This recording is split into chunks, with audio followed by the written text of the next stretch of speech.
47 जिसके पास ना हो तो उसके 45 का कोई फायदा नहीं है। तो ये बिल्कुल पीटीआई ने एक झूठा बयानिया बनाने के माहिर है। ये जो थैला खुल रहा है उसमें पीटीआई हारती है। खुलने दें थैले। फैसलाबाद में जितने थैले खुले हैं वहां पर इनके वोट कम हुए। जाली बैलेट पीपी 100 में हम उसकी तहकीकात, हम उसकी तह तक पहुंच गए हैं। तकरीबन डोनाल्ड लू को पीटीआई वाले वैसे ही पेश कर रहे थे जैसे उनका कोई ब्रदर इन लॉ है, और जब उसने बयान दिया तो अब इनकी आंखें नहीं उठ रही। उसने भिगो के वो कहते हैं चित्र मारे हैं। उसने कहा ये झूठ बोलता है, पाकिस्तान को भी शर्मिंदा करवाया और इमरान खान तो सर्टिफाइड झूठा करार दिया। हाँ साहब इंसान बने। साहब इलेक्शन से कबल जो आपसे वादा हुआ कि सेनेट के आपको जो है वो टिकट दी जाएगी, आपको एडजस्ट किया जाएगा, बाकायदा तौर पर टिकट भी जारी होगी, तो इस पर आप क्या कहते हैं? देखिए जी, उस वक़्त तो यही लग रहा था कि शायद ये बहुत मेरा हक था और पार्टी ने उस वक्त मौके पे मुझे टिकट नहीं दिया। लेकिन एक बात मैं अपने तमाम सियासी कारकुनों को कहना चाहता हूँ, और ये मेरे अब मुझे देख लें, इस तरह की और बहुत सारी मिसालें हैं कि पार्टी के अंदर रह के अपने हक के लिए बात करनी चाहिए, पार्टी के अंदर रहकर अपने लिए जद्दोजहद करनी चाहिए, पार्टी के फ़ैसलों को मानना चाहिए। मैंने 2013 में भी मेरा हलका बदल दिया गया था। उस वक़्त भी मैं बड़ा दिल गिरफ्ता हुआ था कि मेरा एक हलका जिसमें मैंने मेहनत की है उसकी बजाय मुझे दूसरे हलके में टिकट दे दी। उस वक़्त भी अल्लाह ताला ने मुझे बहुत इज़्ज़त से नवाजा। मैंने पार्टी का फ़ैसला तस्लीम किया। इस दफ़ा भी मैं पार्टी का फ़ैसला तस्लीम किया। अल्हम्दुलिल्लाह पार्टी भी एक्नॉलेज करती है। तो पार्टी में रहकर पार्टी में अपने लिए बात करनी चाहिए और पार्टी के फ़ैसलों को तस्लीम करना चाहिए। साहब आप समझते हैं कि बड़े बड़े नाम जो हैं वो इलेक्शन में हारे हैं, तो क्या फैसलाबाद में आबिद शेर अली और राना सनाउल्लाह जो हारे, क्या उनको अपनों ने हराया या अवाम ने इनको मुस्तरद कर दिया? देखिए ये आप देखिए रिज़ल्ट जो फैसलाबाद में आया है हमने उसको तस्लीम किया है, और कोई शोर वावेला नहीं तो हम भी कह सकते थे कि ये सब ज्यादती हुई है, क्योंकि हमारी तौक़्क़ात से बहुत कम वोट मिले। लेकिन और जितने हल्के अब जिनके थैले खुल रहे हैं वहाँ हम जीत रहे हैं, देखिए। लेकिन उसके बावजूद हमने मेच्योरिटी का सबूत दिया, इलेक्शन को तस्लीम किया। यहाँ पर पीटीआई जीती है तो यहाँ पर इलेक्शन फेयर एंड फ्री है जी, और साथ वाले ज़िले में अगर नून जीती है तो वहाँ फेयर एंड फ्री नहीं। ये पीटीआई का वतीरा है। हम तो इलेक्शन को पहले भी तस्लीम करते हैं। हाँ, कमियां कोताहियां इलेक्शन में होती हैं, बेज़ाब्तियाँ होती हैं, उन बेज़ाब्तियों को बेहतर होना चाहिए। इलेक्शन आइंदा इलेक्शन इस इलेक्शन से भी बेहतर होना चाहिए। मगर ये कह के कि भी अब हम चलने नहीं देंगे इस मुल्क को, अब हम आगे नहीं बढ़ेंगे, अब हम क्योंकि हम नहीं इक़्तिदार तक पहुँचे। फैसलाबाद में यानी नून लीग का हार जाना कोई छोटी खबर नहीं, और राना सनाउल्लाह, चौधरी आबिद शेर अली बड़े नाम हैं, और उसके बावजूद नून लीग ने रिज़ल्ट भी तस्लीम किए हैं। और हम समझते हैं कि हम आइंदा अपनी गलतियों कमियों कोताहियों से सीखेंगे, लोगों की खिदमत करेंगे, फैसलाबाद के काम करेंगे, अगली दफ़ा इससे बेहतर रिज़ल्ट आए। वैसे ये इल्ज़ाम लगाती है कि ये हुकूमत फार्म 47 से बनी है, तो क्या आप हलफ दे के कह सकते हैं कि आपने मैंडेट नहीं छीनी? तो हमेशा ही फार्म 47 से ही हुकूमत बनती है। 47 जिसके पास ना हो तो उसको तो उसके 45 का कोई फ़ायदा नहीं है। तो ये बिल्कुल पीटीआई ने एक वो बना लेते हैं बयानिया, झूठा बयानिया बनाने के माहिर हैं ये।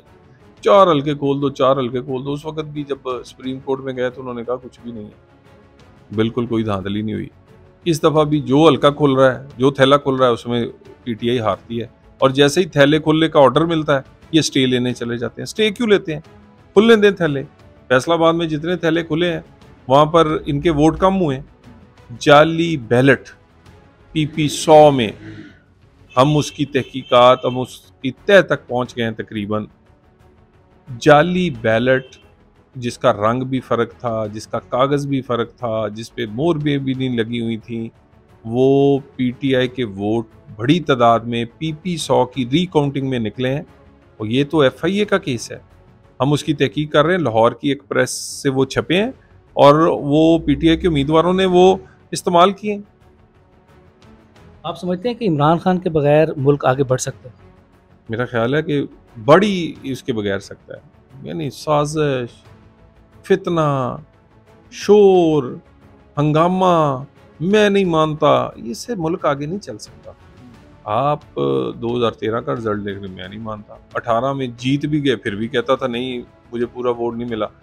फिर दोबारा इस दफ़ा उन्हें वोट, अच्छे भले वोट मिले, अच्छी बड़ी सीटें मिली हैं। सिर्फ अब मामला ये है कि वो चाहता है कि एनआरओ दिया जाए, सज़ाएं माफ़ की जाएं और किसी तरह दोबारा इक़्तिदार दिया जाए। और जब तक इक़्तिदार नहीं मेरे पास, जब तक मेरी सज़ाएं माफ़ नहीं होती, ना IMF का मुआहदा हो, पाकिस्तान पे हमला टीटीपी करे तो उसकी भी हमायत करनी है, IMF का मुआहदा तोड़ने के लिए भी कोशिश करनी है।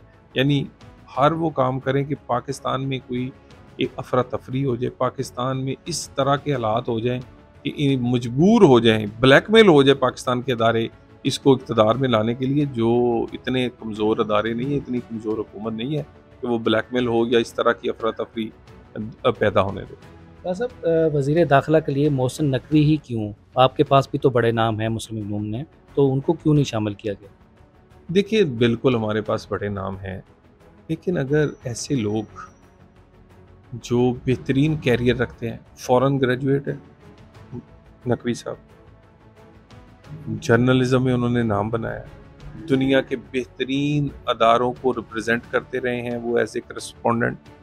उसके बाद उन्होंने मीडिया में अपने चैनल्स, रोज़गार दिया, अपना चैनल्स बनाए, फिर उन्हें सियासत में पहली दफ़ा वज़ीर आला बनने का मौका मिले।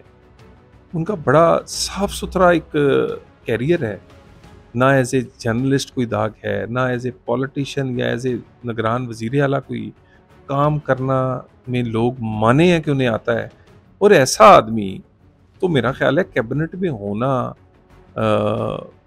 ये अच्छी बात है और ये एक अच्छा अजाफा है। और वो अगर नून के नहीं भी हैं तो कम से कम वो डिलीवर कर सकते हैं, काम कर सकते हैं। तो इन ऐसे लोगों को इनकरेज करना चाहिए, ऐसे लोगों को अप्रिशिएट करना चाहिए, ना कि अब कह दिया जाए क्योंकि ये नून का नहीं है भी। हमने तो कैबिनेट बनाई है नून के से हट के पाकिस्तान के लिए। वजीर खजाना देख लें, प्योर प्रोफेशनल डार साहब, इतने एक्सपीरियंस्ड आदमी, हमने उनको दूसरा पोर्टफोलियो देकर ये उनको मौका दिया है। इसी तरह बहुत सारे और टेक्नोक्रेट्स और ऐसे माहिरीन हम उनको मुख्तलिफ जगह पर साथ लेकर चलना चाह रहे हैं, बाकी पार्टियों को साथ लेकर चलना चाह रहे हैं। एक ऐसी कैबिनेट बनाई है जो पाकिस्तान को और मौजूदा हालात में डिलीवर कर सके। सब मरीम नवाज साहिबा ये हमेशा नौजवानों की बात करती हैं, फैसलाबाद में अब आपकी तंजीम ना होने के बराबर है, तो इस तंजीम को कैसे फ़ाल किया जाएगा? नौजवानों को आगे लाने के लिए क्या हिकमत अमली तरतीब दी जा रही है? देखिए, फैसलाबाद में ओवरऑल रिजल्ट बेशक तवक्कुआत के मुताबिक नहीं आया, लेकिन नून लीग एक तकड़ी जमात है फैसलाबाद में आज भी। इसके आप उम्मीदवार देख लें, इसकी तंजीम देख लें, इसको बाकी आहिस्ता आहिस्ता चीज़ों से हम सीखते हैं, कहीं कमी कोताहियाँ हो उनको बेहतर करते हैं। मगर ये नहीं कहा जा सकता कि फैसलाबाद की कोई तंजीम कमज़ोर थी जिसकी वजह से रिज़ल्ट अच्छा नहीं आया, ऐसी बात नहीं है। फैसलाबाद की तंजीम, फैसलाबाद के उम्मीदवार बेहतरीन थे। हाँ, लोगों ने अगर वोट नहीं दिया जितना वोट हमें मुतवक्के था, तो हम अपनी कमी कोताहियों से सीखेंगे, खिदमत करेंगे लोगों की, तंजीम को भी बेहतर करेंगे, अपने बाकी चीज़ों को भी, तो इंशाल्लाह रिज़ल्ट पहले की तरह और बेहतर होगा। डोनाल्ड लू ने बड़ा बयान दिया है, इस पर आपका क्या मौक़िफ़? डोनाल्ड लू को PTI वाले बेचारे मेरे जैसे ऐसे ही पेश कर रहे थे जैसे उनका कोई ब्रदर इन लॉ है। इतनी इज्जत, एहतराम, इतना आसमान पे उठाया हुआ था, और जब उसने बयान दिया तो अब इनकी आंखें नहीं उठ रही। उसने भगो के, वो कहते हैं, चित्र मारे हैं। उसने कहा ये झूठ बोलता है, और उसने हलफ, और वहाँ पर कमेटी के सामने आप झूठ नहीं बोल सकते, वहाँ पर आप कोई, और ये सारी चीज़ें जो हैं, ये लाखों डॉलर इन्होंने खर्चे हैं पाकिस्तान के अगेंस्ट लॉबिंग करने के बाद, और उसको फिर कमेटी तक लेकर गए हैं, और वहाँ पर पाकिस्तान को भी शर्मिंदा करवाया है, और इमरान खान तो सर्टिफाइड झूठा करार दिया गया। मेरा ख्याल है कभी डोनाल्ड लू को ये गद्दार बना देते हैं, कभी ब्रदर इन लॉ बना लेते हैं।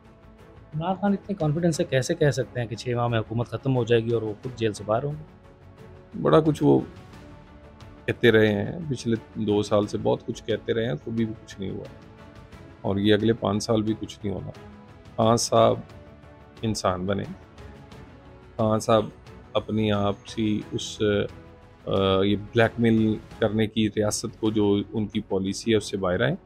अगर वो समझते हैं कि वो पाकिस्तान में अफरा तकरी या पाकिस्तान को तहबाला करके ब्लैकमेल कर सकते हैं, ऐसे हालात पैदा करके, वो ना पहले भी 9 मई हो या लॉन्ग मार्च हो या इनके इस्तीफ़े हों, असेंबलियों को तोड़ना हो, नाकाम हुए। हर जगह नुकसान उन्हें हुआ है। इस वक़्त भी अगर वो असेंबलियों में अपना रोल प्ले करने की बजाय ब्लैकमेल करेंगे या केपीके की हुकूमत को ब्लैकमेल करने के लिए इस्तेमाल करेंगे, तो खुद ख़राब हों। अभी आप सेनेटर बनने के बाद पीटीआई की जो ख़वातीन जेल में हैं, उनके लिए आवाज़ उठाई। देखिए, मैं तो अगर तो कोई ख़वातीन नाजायज़ है, तो उसको छोड़ना चाहिए। भई अगर कोई किसी ने जुर्म किया है, किसी ने शहीदों की यादगारों पे हमला किया है, किसी ने पेट्रोल बम बनाए हैं, तो आप कहें कि जी क्योंकि खातून है अब छोड़ दें, तो छोड़ दें फिर बीएलए की ख़वातीन को भी। छोड़ दें फिर बाकी जो ख़वातीन जेलों में हैं। क्यों जी भई खातून होने का मतलब ये तो नहीं कि आप उस नाजायज़ फ़ायदा उठाएँ। ये पुलिस पे हमले करती रही हैं, पेट्रोल बम बना के देती रही हैं। ये हमला करने में सबसे आगे रही हैं क्योंकि ये खातून है, इन्हें कहेगा कोई कुछ नहीं। तो इस वजह से छोड़ा नहीं जा सकता।